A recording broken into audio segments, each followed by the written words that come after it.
Chuckles. I'm your host, Sean Boucher, and we got a very special cowgirl in the house with us today. This is my good friend, fellow local comedian, Cari Keinston. Welcome. Hey. Welcome to Chubby Chuckles, where we just shoot the shit and talk about comedy and our journeys. And so what's it like being a female comedian in the port? No, I'm kidding. We'll get to that naturally. It's probably very similar to being a male comedian. Yeah. Yeah. Yeah, it's 2025. You're right. Yep. I wrote a street Women joke. are I'm funny. starting to do, not to start us off on this foot, but I'm starting to just write dumb street jokes. I did one last week with Gabe and Nate, but how come women don't find farts funny? Why? Because they can do it from both ends. That's a dumb street joke, and we're live. Hey. So sorry to keep you waiting. I was running late, and then I packed everything in my fucking SpongeBob bag, and I'm walking up here like a hooker on her last run. I got like my shoes, a bag of Doritos. I'm like, go around me. It's like bikers and shit. You know, it's okay. I'm used to it. Yeah. Because you're late every time we hang out. I am. I'm on drug dealer time, unfortunately. Yeah. I'll be there in 35 minutes Yep. later. I've learned to account for it. Yeah. Yeah. Sorry, I had to stop and get smokes. Were you rolling your own, Sean? Well, What I the felt fuck? like a hooker because I'm out here standing on the corner smoking. Just, where's this man? Like, hey, I'm coming. I'm walking down the hill. Oh, God. So what's up? What's up, Cari? Same old shit. Just hitting the mics, trying to write new jokes. How was Trying Dark to get and Dirty? better. Dark and Dirty was great. Yeah. The room was packed. They had a line down the stairs out the door at Empire, which That's was amazing. dope. Probably 80 people in the room. That's dope. And, you know, it's fun to do mics where there's 8 or 10 people, but when there's 80, like, you really find where the funny is. Yeah, it's like we were saying last week how it's like, and I was talking to Bill Tibbetts. I got to have Bill on soon. I told him the other day that I have him on this week. But I was talking to Bill. I was like, yeah, this is why we do like the shitty dive bar room. So then when you do get this audience, it's like, okay, that's where it all pays Yeah. off. It's like, this isn't the gym. This is the fucking show. Yep. Yeah, I mean, I definitely had, like, the butterflies before, which is, then you're like, why the fuck do I do this? Why do I keep signing up for these shows? This hurts. And then as soon as you get off stage, that's why you do it. That Yeah. feeling of just, I killed it. It was, all the hard work that I've put in over these weeks and refining the jokes has paid off. And that first joke clicks. And you're like, all right, yep, here we go. yeah, we're good. Yeah. It's like you get And to then you know get the 'em. light and you're like, wow, I still had, stuff to go. Let's do it. Yeah. Let's go longer and longer. Like, That's a cool compliment, though, to be called the funniest female comedian in Portland. that was a rumor someone told me. They might just be trying to sleep with me. I don't know. I heard the compliment. That's a good compliment. So I watched, starting, because I didn't drink those 3 days, so I was just watching, like, classic movies. Wait, what? You didn't drink for 3 days? No. I relapsed last night. Whoa, we back. Well, I got there, and there was, like, 15 comics. I was like, I'm going down the street and having a drink. Yeah. I was exhausted. You had time. And then, like, I always call her my spirit animal because I'm sitting there outside a state theater having a smoke. And I worked a double Saturday and, like, a double yesterday, so I was just beat. Yeah. And so I'm looking at State Theater, not even looking at it, just smoking. I hear, like, don't think too deep, Sean Boucher. And I was like, what? Huh? And it was Celeste from Blue walking by. That's I'm just tired. I worked 2 doubles. Deep I'm going to thoughts. tell jokes at another club. It is fun working together because I feel like we play a lot of jokes and pranks on our coworkers, and it just makes for a more lively environment. Yeah. But then someone asked me the other day, they said, oh, wait, you're a comedian? And I said, yeah. And they were like, you're not funny. I'm like, I'm not funny at work, bro. Like, I had a lady, I don't know if I talked about this last week, but I had a lady like 2 weeks ago, not my table, but I was dropping chili off, and it was a 2-top, and the lady was like, hey, and I was like, hey. And she was like, how you doing? And I was like, pretty good. And she was like, you're a comedian, right? And I was like, oh, yeah. Yeah. She's like, how's that cool. going? Oh, she recognized you. Yeah. And I was Nice. like, oh, it's going good, like I'm still bombing at open mics, and like I'm trying, Yeah. and I'm doing it. And we talked for like 3 minutes, and then her husband was like, can you heat this up? And I was like, just sucked Their my food fucking went cold soul while you were out. talking to her. No, it was a Damn. chili. Oh, okay. So yeah. he was like, can you heat this up? And I was like, "You're You're not like, even it's my called table. it's chill-y. Okay. You're not even my It comes table, out cold. dude." Right? But I watched that movie Monster. Wait, with Charlize Theron? Yeah. Yeah. I haven't seen it since I was a kid. It's still on my watch list. You haven't seen it? No. Oh, you know how she got discovered? How? She was at a bank when she was like 19. And she was screaming at like the teller because like the check wasn't going through, and it was like her rent payment or something. And she was like so captivative screaming. This guy was like, yo, you should be in movies. Here's my card. That's LA for you. That's why I only do drive-through banking. Yeah. 'Cause, like, I don't. What do you mean? There was supposed to be 75 cents in there. That's why I don't use a bank. I don't, Yeah. I don't trust them. You could be the next Charlize Theron. Someday. Yeah. So what else is new? What's vibing? Any good stories or any So I went to Funtown last week. Looping back to Who'd work. you go with? My kids. So I went alone. I won a was ticket. dying when I you won told a me ticket that. at work. And I'm like, fuck it. Like, it's the last day of the season. I'm going to Funtown. I'm Yeah. not going to waste $60. Like, Yeah, that's awesome. so every time I get on a ride, people are standing next to me and they eventually realize I'm by myself. And then I'm just like, yeah, I don't know where my kids are. And I'm pretty sure one of those families saw me walking to my car that night alone, and we're like, damn, she left the kids. Like, no, I was supposed to, they're at Storyland, unfortunately. I'm like, yeah, I have the keys. They'll Yeah. find me and just fucking leave them. But it was a combo ticket too, so I go to Splashdown, which like Splashdown by yourself is the saddest thing in the that world. sounds Because depressing. I get to the top of the slide, and I'm like ready to go down, and this kid, he's probably 7 or 8 years old, runs up and just jumps in front of me. And I'm like, what am I gonna say? No cutting? Like, What the fuck, dude? I won this dude, ticket I've at been work. in line. Like, I won this ticket at work. Oh, do they still have the boats where you like shoot the water? yeah. You're like, I have nobody to Bumper squirt. boats. I have nobody to squirt. Yep. Just like defending yourself. Yeah, riding the antique cars was probably the saddest around. Dude. You're like, yeah, I went on Excalibur first, knocked that out. Knocked it out. Barely fit in the seat. I remember when we got to the mic out because you texted me. I was getting like pasta salad or something. And you texted me. I was like, yeah, I'm at Funtown by myself. It's like a main Disney adult. Yep. I was dying. Well, I get on the Astrosphere, and the guy hooking everyone in to the scrambler goes, "You're alone." And I said, In your eyes. "Yeah." Yeah, you can just tell how sad I was. I'm like, dude, I just want to hear ELO. Play it. Yeah, let's go. Just turn it up. And before he put it on, I go, "Can you turn it up?" Because I couldn't hear it from outside. Usually you can. Like, Which one was this? the Astrosphere, the one in the dome. It's the It's a Gravitron? it's a scrambler. Like, so the things are going like this, and you look like you're gonna hit them, but you go back and forth. Okay. But then on the dome of the ceiling, they have all these images of like aliens and monsters and spiders and shit, and they play ELO, Fire on High. Okay. It's an experience. That's cool. Yeah. Next time I go to Funtown, I'm doing mushrooms. I want to go. I didn't get to go this season. It was the last day, right? Yeah, I went the last day. Yeah. It's crazy coming up, like driving up You here. can always go to Disney. Yeah, I'm not, never again. Not unless I have kids. Yeah. I went. Well, it's fair season now, yeah. which are actually fun because they're actually dangerous. Like, you could fall out of the zipper. Yeah, if the person building it is like popping like fireballs and shit while they're building Yeah. it. Oh, yeah. They usually have the Gravitron at the... Yeah. I like Cumberland. I like Topsom, Freiburg. I haven't been to a fair in years. Oh, fairs are great. They have all the livestock. There's usually a kid tending to them, and he's like, "Well, this is Bessie, and this is May," and he tells you their life Life stories. Yeah. They got the weird guy with one arm selling reptiles. Yep. Yep. He's like, this is a leopard gecko. You know why they call it that? Is it the patches on its skin? Very No, well. it's because he sells insurance. We used to go and we'd get like adults to buy us like knives.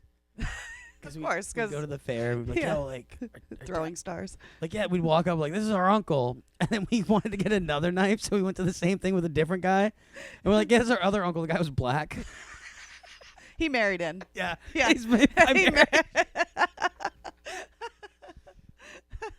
We were dumb kids, man. So you came from Florida to Maine, and you're already doing comedy there. Yeah. Are there any other cities you've done comedy in? I have done 1/10 of the United States, Cari, Keinston. Really? 5 states? Yeah, I've done. Yeah, very good. Yeah. Very good. I didn't want to say it like that, but yeah. So when So I moved, Florida, Maine.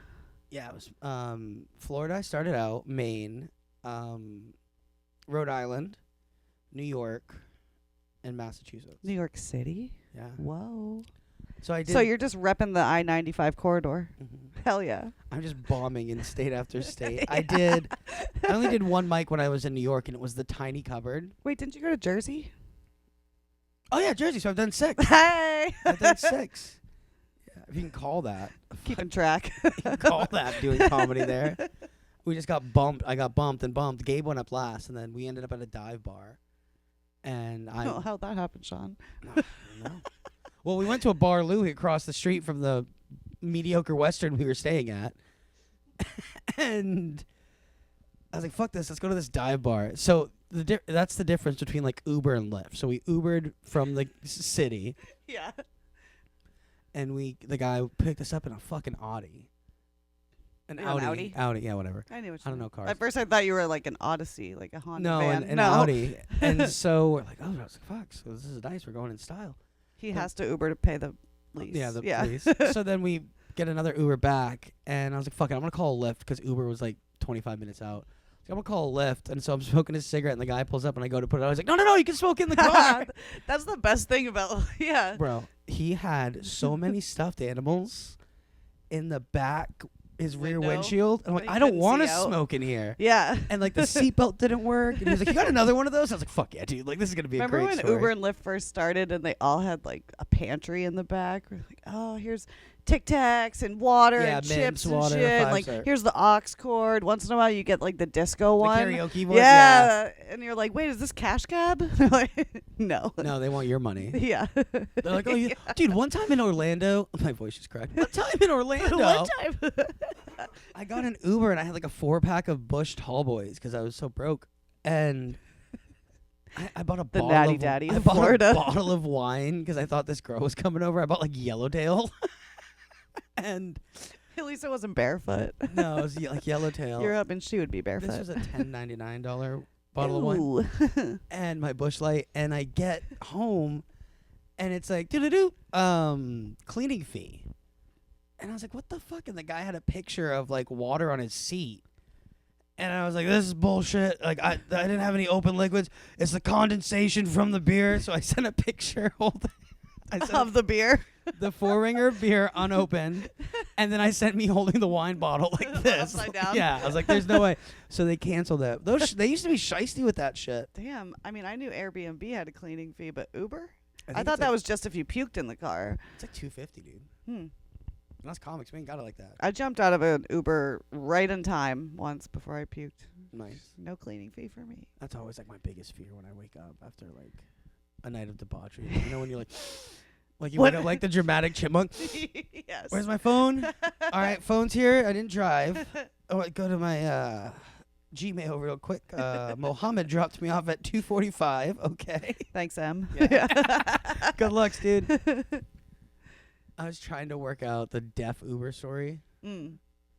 I don't know how to end it. I feel like all comics have an Uber joke at this point. Yeah. Like, I have multiple. yeah, I do too. The guy's car died, and I had to push. And then I end it with, I know, like, the baby policy. Like, you can abandon a baby. I don't know what the Uber policy is, but I'm not sticking around to find out. You can request a car seat. But what happens if you leave the baby in it? Like, leaving him at the fire station. one time I left my purse in a cab, and I was like, fuck, I should have Ubered. Like, because I could have gotten that back. Damn. And I had what city was this in? DC. Oh, Yeah. I flagged a cab on the way home, and that bag is gone forever. That sucks. I had like $800 in tips that night. Just gone. What club were you dancing at? Good guys. No. Cheap Shot. That's Show the and number one tell. strip club in DC. No, I'm more of an Archie's girl myself. It's run by the Russian mob. Our boss was talking about going to the strip club with a business associate, and I was like, okay. What kind of business are I was you like, what running? other business do you own? Yeah. And he was saying this lady had a tattoo of the Columbine guys. And she's like, What? yeah, kind of like serial killers. I'm going to do That's a Jeffrey wild. Dahmer one next. And I was like, You Dog. started with Columbine, though? Come on. I was like, bro, I saw a crazy tattoo at a strip club when I was in Manhattan. I was like, this chick had flame tattooed on her titties. I had never seen that before. He was laughing. Well, it's a shame that Maine doesn't have a legit strip club anymore, because Portland was a lot more fun in the 90s when there were like strippers running around. Yeah, they wouldn't even let us have a Hooters. I guess they tried to open a Hooters by the mall, and they were like, this is a family place. It's a mall. It's commerce. Yeah, back before, when Rick's was Mark's, it was good. And I know because my mom used to work at a gym in Portland, and all the strippers would work out at the gym. And so, like, eventually one of them became our babysitter, and, like, we loved when Jem would come over because we're like, yeah, we got the hot girl tonight. My brothers loved it. You guys will stay up till 11:30 today. Yeah. You guys ever see The Exorcist 2? Never been to a strip club up here. Because they don't exist. I heard it was like $75 a dance. But they keep their panties on. Yeah. But I was like, dude, they better be playing Freebird in that motherfucker. So outside of like Maine or Florida, where like it's your home and that's where you're performing, when you go to other like locations, what's been your experience as a comedian? Like, does it feel different when you don't know the locals that are performing with you, or when you don't know what to expect from a room? Well, starting out, I'm coming up on 3 years, and you know how it is. It's what's beautiful about us is that we're not cliquey like everywhere else. Like whenever somebody's like, "Oh, Maine's super welcoming in terms of comedy community." Yeah, people are like, "Oh, it's my first time," or like we had that one guy from North Carolina who had like the 2 GoPros, and I was like, "You kind of invested a lot for this set." But no, you know, when I was in New York, they're all fucking they're in New York and they're doing it. So it's like the 5 of them. That's the thing. It wasn't at the tiny cupboard. It was in the fucking utility closet upstairs. Across from a nail salon. Yeah, DIY. At the tiny cupboard. Uh-huh. It was like $3 to go up. This one guy had a laptop. $3 to do your set. $3 for 5 Not to get minutes. in, just like Yeah, so LA has a lot of that too. Yeah, like Florida pay, does pay that for too. play. Yeah, so it's like $5 for 5 minutes or whatever. Mm-hmm. It's like politics. And so this one guy had like a laptop and was going over like United States history and shit like that. Like and a then I went PowerPoint up. presentation? Yeah, but it was comical and it was like, and then I got to Trump and I was like, all right, here's the big payoff. And real original dude, political comic talking about Trump. And then I went up. We'll edit that out. No, it's fine. We're live. We don't do edits here. But then and then I went up and I did my shitty 5 minutes, and it was hot as hell, and I was all sweaty. My 2 friends were there. Pardon me. My 2 friends were there. And then when the thing ended, they were all leaving to go to the next mic, and so they're like hopping on the train and all that stuff. One girl's like, "Yeah, I'm recently engaged and this and that." I'm like, "How do you get this gig? How do you get to host upstairs above the tiny cupboard?" But also being a man, a white male, a straight white male in your 30s, starting comedy, because I started when I was 30. And it's So did I. And it's like a young man's game. But it's not, because if you're too young, they don't believe you. Mm-hmm. Like, unless you're like Eddie Murphy or something, who was fucking off rip. But he'd been doing it since he was 15, 14. Yeah. So by the time he was 26, like Chappelle. yeah. Yeah. So it's like being a straight white male, like, all right, whatever he's going to say, we've already heard. Mm-hmm. It's all like being a female comedian. I don't know. I'm kidding. Yeah, I mean, well, so the one good thing is, you know, when I travel, you know, if I'm in a city I've never been to and I go and I do an open mic, then you meet people who have a similar interest as you, but also they're local and they know the city and they can give you tips on where to go. Maybe you make some friends. It's just I found it a really nice way, if you're traveling alone as a woman, to like integrate yourself into the city and not just be like, oh, well, I guess I'll go sit at a bar by myself. Like, no, I'm going to work on my craft and make friends and make connections. And it's cool to like try out or bust out like material that you're tired of saying. Mm-hmm. It's like, oh, this right, like Uber joke I've never done this Uber joke in Rhode Island. Like, it's cool. And then you hear other people's perspectives that you haven't heard before. It's like, and then you kind of get a vibe for like, you know, every state or city or scene kind of has their own things. Like, you know, everyone has a joke about this or this, and you're like, okay, this is, you know, what people are talking about here. But you don't want to get stuck in that loop where like you're only doing relatable comedy. Yeah, well, that's why it's interesting to see like, oh, this topic's really like fucking fire down here, and I don't hear anyone talking about it at home. What's my take on it? Mm-hmm. Yeah, or just for inspiration of like. When I got to New Orleans, I did a mic called Kermit's Mother's House. It was in Treme, which was really cool. Like, I had gone to a mic the night before, and one of the comedians was like, "Oh, come to Kermit's. It's going to be really fun." That's always cool when other comics are like, "Yo, come to this place." So I show up, and I'm the only white person, not just on the list, in the club. like for miles, I'm probably the only white person. That's but cool. I loved it. Like, it was great. I get along with everyone. I crushed it because they're just like, who is this white girl? And she has the balls to get up here. Clearly it's a black room. I don't know if they invited me as a joke. But I got up and I did my shit. You're like, yo, white girl, go tell that cheers and joke. I made a lot of friends. And it was awesome because there aren't really a lot of black rooms in Maine. Yeah. And they're different. In a good way. Like, yeah, it's a different energy for sure, because they are For what I've heard of black rooms, is like they're there to laugh. Yeah, but they also make you work for it. They're Yeah. not just going to laugh to make you feel better. Oh yeah. They're going to laugh if it's funny. Yeah. So It's you a get a good really good barometer read on it. as to what actually works, because none of it's pity laughter. Yeah. Yeah. I wish we had. That's another thing that why I'm like thinking about moving somewhere else because I want to try different demographical rooms. Mm-hmm. I was talking to Steven about yeah, that. you gotta do like, the Asian rooms, dude. 6 months ago, and I was like, "Yeah, I want to do like Spanish rooms, black rooms." He goes, "Sean, it's in Maine. We don't have those." I was like, "I know." Fuck. One of my first shows at Empire, I was doing the Amish and like Jedi mind trick joke, and there's these two black chicks in the front row, and I have it on video. An Amish guy in the back. No, it's the Amish joke, yeah. And she's carrying shots, and she's like, motherfucker, talking about Jedi mind tricks. I was like, I'm so glad I got that on camera. Got him. Fuck yeah. She's like almost spilling the shots. That's great. It's cool though. It's fun. It's a never-ending puzzle. Comedy is. Absolutely.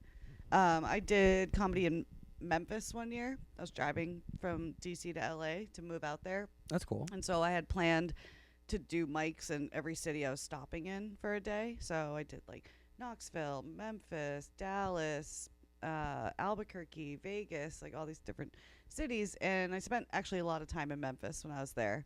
And I was really glad because I got kind of like into the scene. I actually made some lifelong friends that I still talk to and stuff. But on the 4th of July, I'm on, wow, now I feel like an asshole. It's not Bourbon Street in Memphis. It's, starts with a B. Anyway, I'm on the main drag where, like, you know, Fuck, I kids can't are think of it doing, either. like, backflips down the street. And Beale Street. Beale Street, yep. Yeah.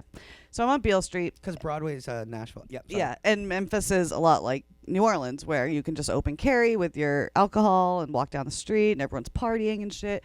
And I had did some schmacid, and Okay. so it was also 4th of July. It was super humid, and I'm walking down Beale Street, and I literally just collapsed, like fainted. And I've never fainted any other time in my life Like other the than heat, or- I have no idea. I faint, and my buddy Rob Love was standing across the street, comedian dude, sees me go down and immediately like runs over, drags me off to the side of the street, gets me back to being lucid, giving me water, and I wouldn't have known anyone in that city if it hadn't been for comedy.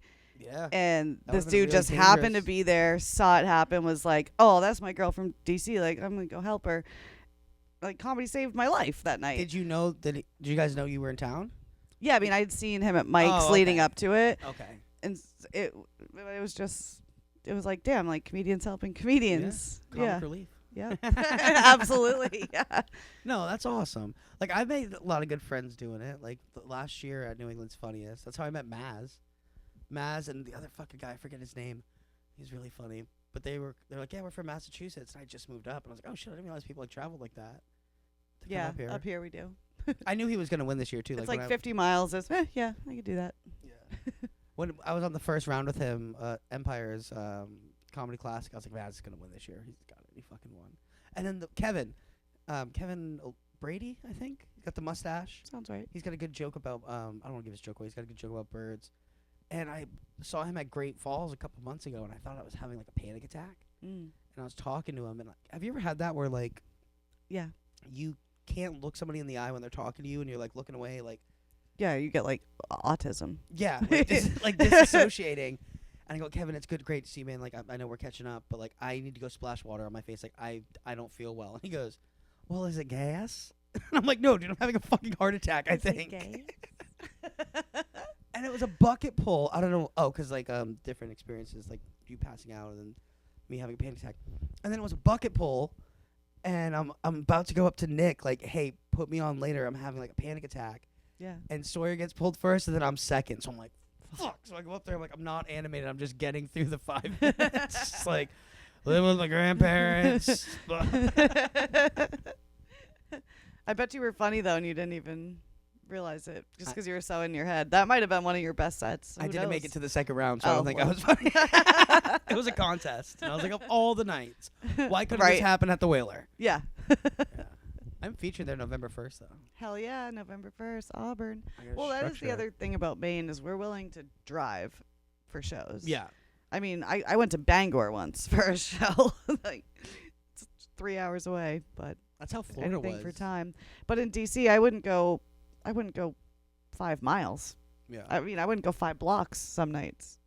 Well, that's where some Portland comics like, oh, you're going all the way to Biddeford? I'm like, dude, it's a 20-minute drive. Yeah. Like, in Florida, I would drive Yeah, an hour and a half there, pay $5, bomb for 5 minutes, and then drive home an hour and a half. Just like, why the fuck am I doing Yeah, I'd spend 20 minutes on the metro and you're 3 miles down the road. Yeah. Great.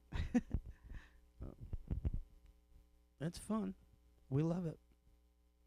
We got to get to the mic, though. We do have to get to the mic. I gotta I think this change. is going to be a shorty Yeah. here. Oh, we're at 25. That's not bad. All right. I'll be back. We can do a nightcast if you want afterwards. Yeah, we'll do an addendum to see how the mic went. Yeah, we'll do it. All right, that'll So be fun. how'd your set go? Yeah. Dude, I fucking crushed it. That new beard and Dude, fucking bangs joke. I'm gonna fucking crush tonight. I have nothing new. I have that one premise, but... Yeah, I have one premise as well. All right, we're going to go do a mic. We'll check back in a couple hours. This has been Chubby Chuckles with Cari, Keinston, and Sean Boucher. I'm your host. We'll see you in a little bit. Peace.